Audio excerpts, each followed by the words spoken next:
In the center of Sweden, there is a low-profile family that quietly sits on businesses worth billions and influences huge parts of the global economy, but most people have never even heard their name. Over 6 generations, the Wallenberg family turned being invisible into their greatest strength. They grew their fortune and their reach from behind the curtain while avoiding attention. They helped save people from Nazi Germany, but at the very same time, they also worked with Nazi Germany and handled money for them. As wars broke out and governments rose and fell, while others were just trying to stay alive, the Wallenbergs only became more powerful. That is how they turned into one of Europe's most dominant and discreet dynasties. From AstraZeneca to Ericsson and multiple other companies listed on NASDAQ, their reach cuts across industries that affect almost every area of modern life. But you do not see them buying massive yachts for show, wearing diamonds in public, or living like celebrity billionaires. You almost never see Wallenberg anywhere in the news, and you will not usually see them on rich lists. That is intentional. The Wallenbergs built a structure of foundations that hides just how much they control, which leads to questions. How can a single family hold this level of power without most people noticing? How did 6 male relatives tied by blood build something that quietly steers so much of the world? And who are they actually? The Wallenberg family is unusual, but their climb to the top was built on secrecy, harsh internal moves, and choices that shocked even people close to them. The story begins with André Oscar Wallenberg in the late 1800s and early 1900s. He is the one who set their whole system in motion. When people think of Sweden today, they usually picture a stable, wealthy, innovative country. But if you look back to the middle of the 19th century, Sweden was nothing like that. The country had potential, but capital was scarce. The problem was basically this: there were ideas and opportunities, but no available money to fund them. That is where André Oscar Wallenberg enters. He was a young naval officer who had just come back from the United States, full of energy and determined to push change at home. What sparked him was a book on how to start a bank. That book gave him the model he needed. In 1856, he launched Stockholm's Enskilda Banken, Sweden's first private bank. I apologize for my pronunciation. Before SEB existed, trying to get a loan in Stockholm basically meant going to the central bank, because that was the only serious option. There was no competition, no creativity in financing, no way for new businesses to access money. That is not how you grow an economy. André's vision broke that setup. He wanted to gather the small savings of ordinary people and then use those savings to fund Swedish industry. The model came from Scotland. The idea was direct. Keep money moving and Sweden would develop. But could one financial institution really transform an entire country? The answer did not come from André alone.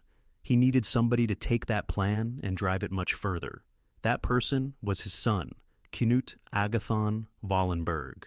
Knut joined SEB and carried the family project outward. He did not want it to stay a local Stockholm bank. He expanded it across borders, and in a short amount of time, the bank created serious wealth. A real turning point came when a new law limited how many industrial shares a bank could own.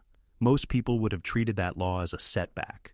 The Wallenbergs treated it as a redesign opportunity. In 1916, they created Investor AB, a holding company. That step became the long-term foundation of the dynasty and locked in their position in Sweden's economic story.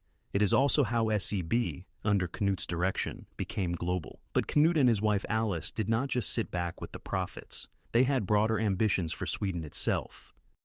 They did not have children, so instead of planning to pass their personal fortune down to heirs, they decided to use it to build the country. They financed projects all over Stockholm, including the development of the Saltsjöbaden area. And they understood that real influence lives in the long term. So in 1917, they created the Knut and Alice Wallenberg Foundation, focused on pushing progress in research, science, technology, and medicine. That decision allowed their influence to jump far outside pure banking and into national development. But Knut's influence did not stop with finance and philanthropy.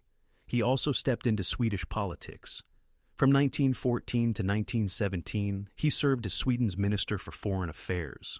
When he took on that role, day-to-day control of the family's main business interests shifted to his half-brother, Marcus Wallenberg, Sr.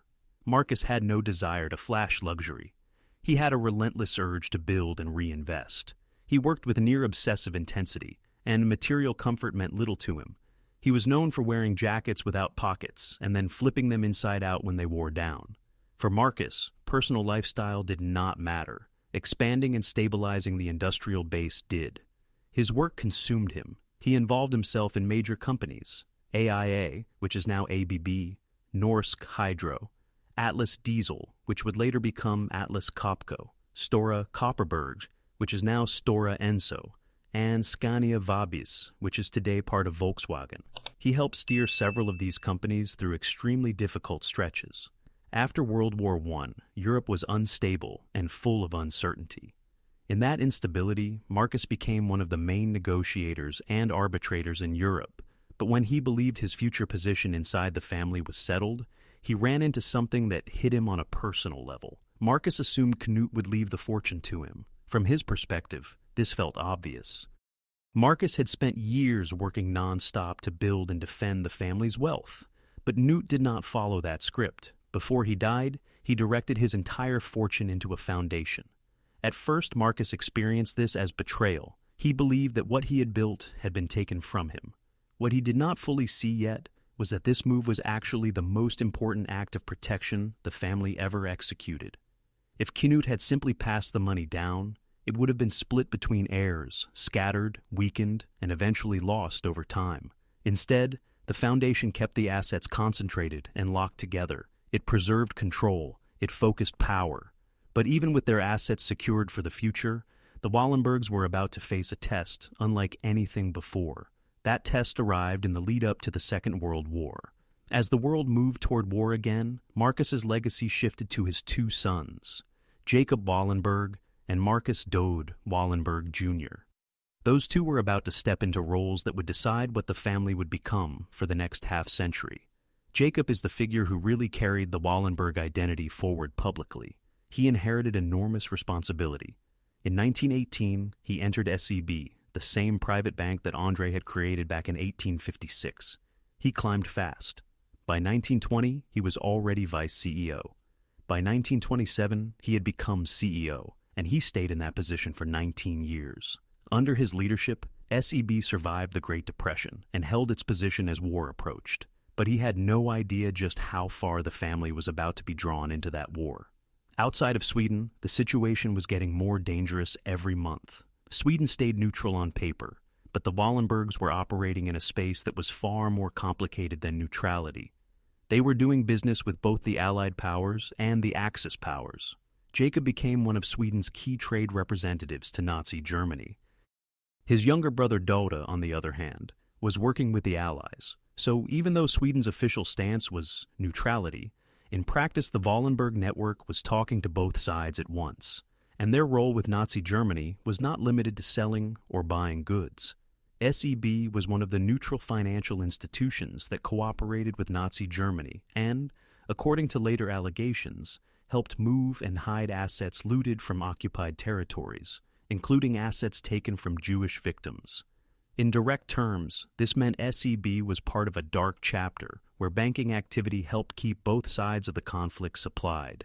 Jacob effectively became Sweden's main channel for dealing with Germany in that era. He handled exchanges of goods between Sweden and Germany. From the outside, it could be framed as an extension of neutrality. Beneath the surface, it was far more complicated.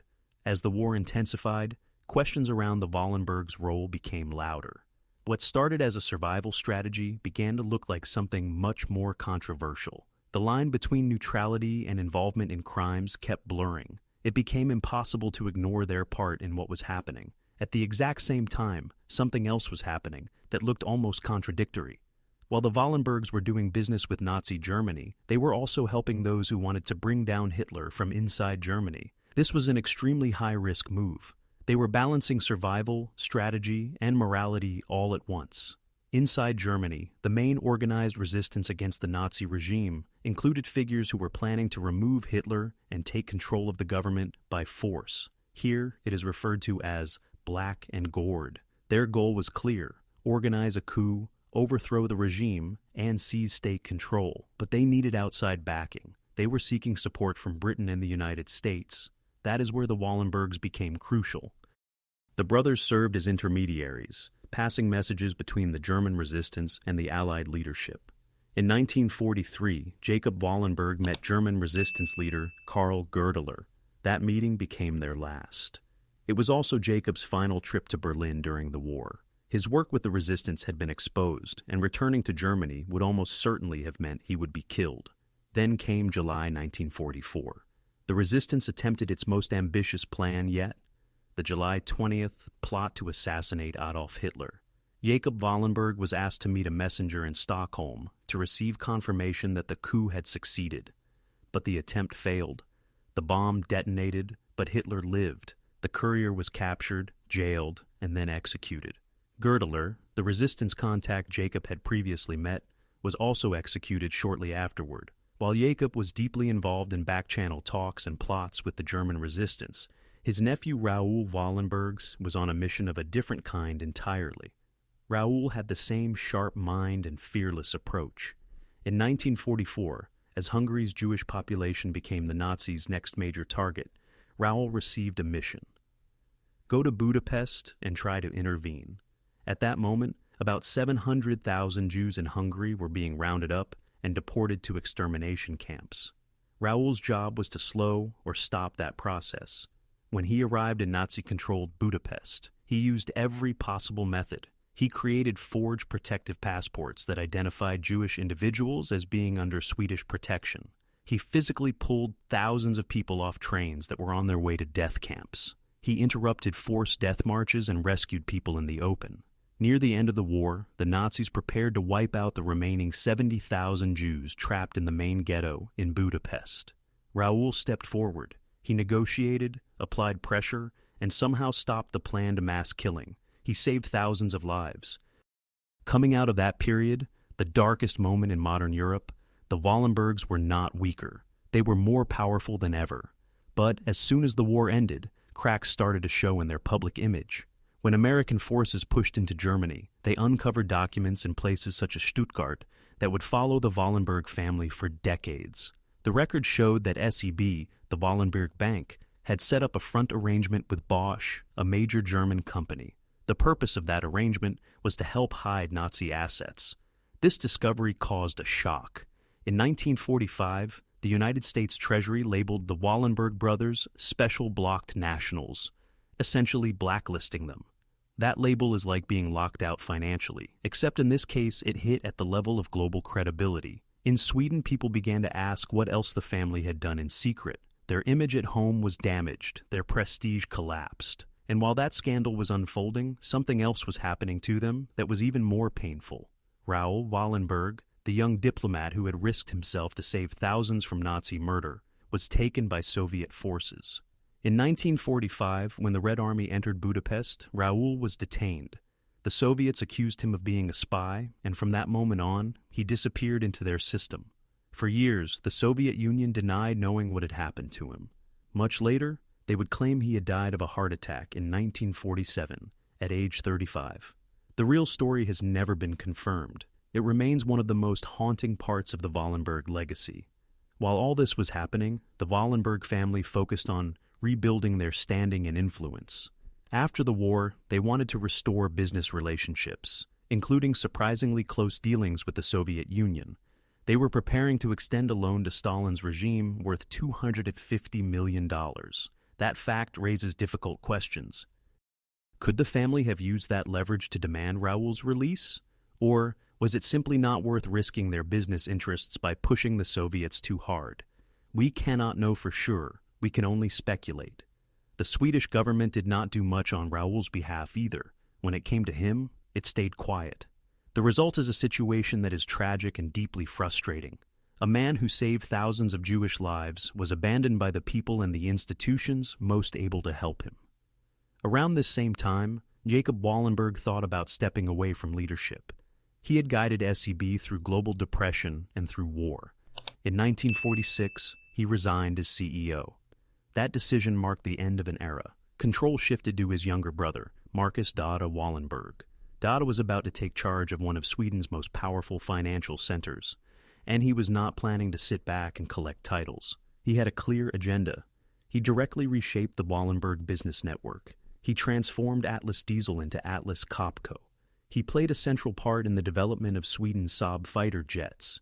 He also managed sensitive trade arrangements during the war and throughout the tense years that followed. From the 1930s until his death in 1982, Marcus Dada Wallenberg was involved in almost every major decision within the empire. But the role carried intense pressure. The burden of preserving the family's position was heavy, and age and stress took a toll on his health. Marcus had two sons, Mark Wallenberg Jr. and Peter Wallenberg.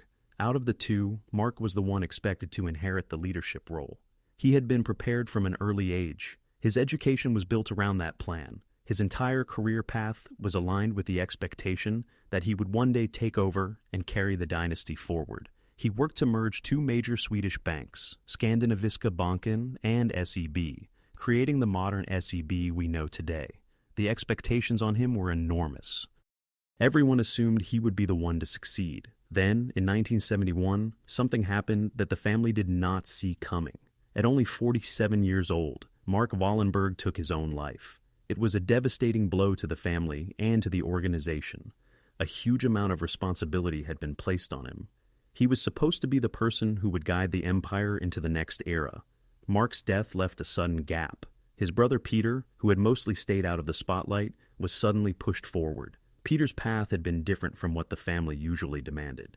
He did not start at the top of the family structure. Instead, he began on the ground, working for Atlas Copco in Africa.